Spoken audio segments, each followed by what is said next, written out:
So today I'm setting up a brood box, brand new brood box for the purpose we're going to go out and we're going to split one of the hives that's kind of overpopulated.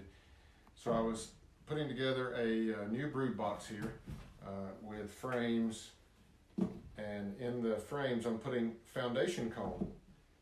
And I wanted to show you how I'm having to kind of improvise and adapt.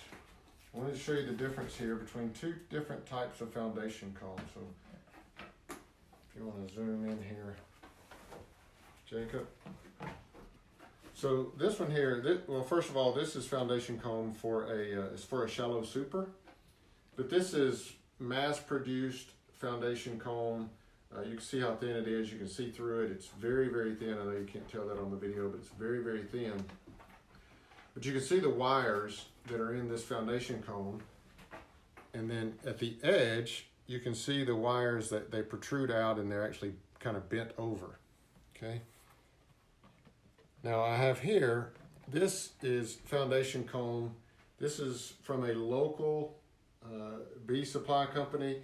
They made this, so this is not mass produced at the same scale that this is, but you can see how much thicker it is. It's a lot more yellow. Both are made from beeswax, but this is just much thicker. And as you can see, it also has the wires through it as well. This is for a deep super. That's why it's so much wider. You can see the wire through it, but as you can see on both ends, the wire doesn't come up and turn under. Now, let me show you why that's important. When you have a frame like this, then the frame is going to come with the top.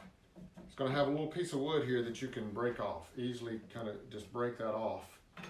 Now when you do that, then what you do, this piece of foundation comb won't fit, but you want the bottom of the foundation comb to ride in between these two rails on the bottom of the frame.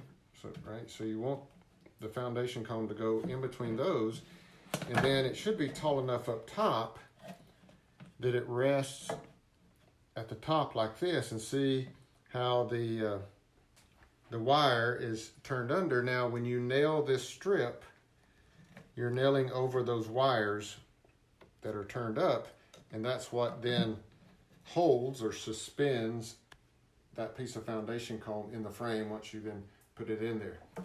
So I wanted to show you this because, one, as you're looking for foundation comb, you want to be looking for that.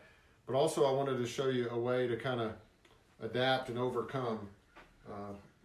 That's a phrase that I learned in the Marine Corps. We learn to improvise, adapt, and overcome. So let me show you what I've had to do.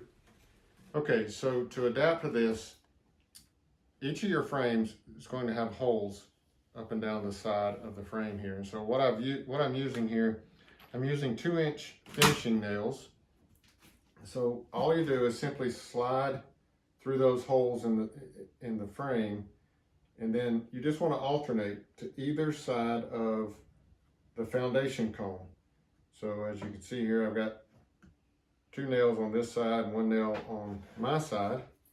I'll come over here and I'll do the same thing here. I'll do 2 on this side and 1 on your side.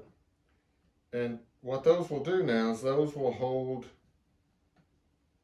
the foundation comb straight and hold it into the frame just from that friction of having nails on either side of the foundation comb.